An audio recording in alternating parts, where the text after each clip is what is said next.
Well, everyone, the Windows phones have been out for so long now, and they're pretty much like done getting supported. They're pretty much outdated by now. But I wanted to kind of hit on a few reasons why I still kind of like Windows phones in 2024. Now, the first thing I'll tell you, of course, I would not recommend going through and getting a Windows phone anymore. Like I said, I don't even, like, the Windows phone operating system is not there anymore. So just kind of keep that in mind. But the first thing I actually liked a lot about these Windows devices was actually these live tiles. This is something I miss a lot, and there's a lot of skins actually you can get on Android phones that mimic the Windows type of experience. But one thing Microsoft did right with the Windows, mobile, software was these live tiles. They were essentially really cool interactive tiles that you can have inside of your home screen that were essentially like widgets, but not really. And you could essentially get like live notifications and like live tracking within these types of applications. And it was actually a really cool thing. You can also hold them down and, move them around and things like that. But it was a very, very cool thing, which I actually liked a lot. Honestly, the whole entire UI of the, Windows Phone operating system was actually very, very cool. And that was something that when I look back at, it was a very cool thing. And when you are able to go ahead and get a phone,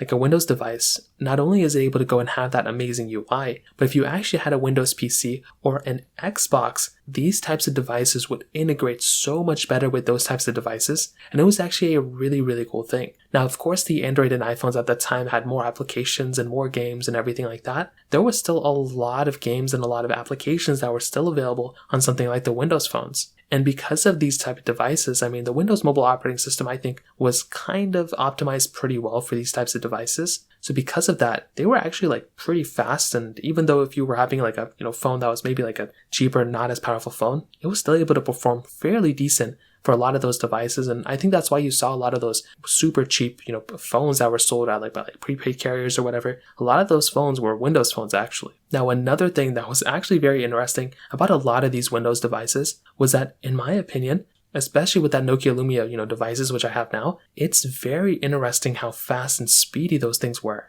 Again, when you're actually in the apps and everything, it'd be a little bit of a different experience. But I actually did like a lot about these Windows devices. And I do think in a lot of ways in and of itself, that was another very interesting thing, was the consistency of these, type of devices and how good they felt in the hand. It was genuinely some super crazy stuff that was going on with these types of phones. So at the end of the day, I will tell you, I actually like these Windows phones a lot. Although I wouldn't recommend buying them anymore, there are still a couple of reasons why I think the Windows phones were actually pretty decent devices. If you have any other thoughts or questions, let me know in the comment section below. Hit the like button, that would mean so much, but definitely hit that subscribe button. More importantly than everything else, I love every single one of you guys. Hopefully I'll catch you guys in the next video. Peace out till then.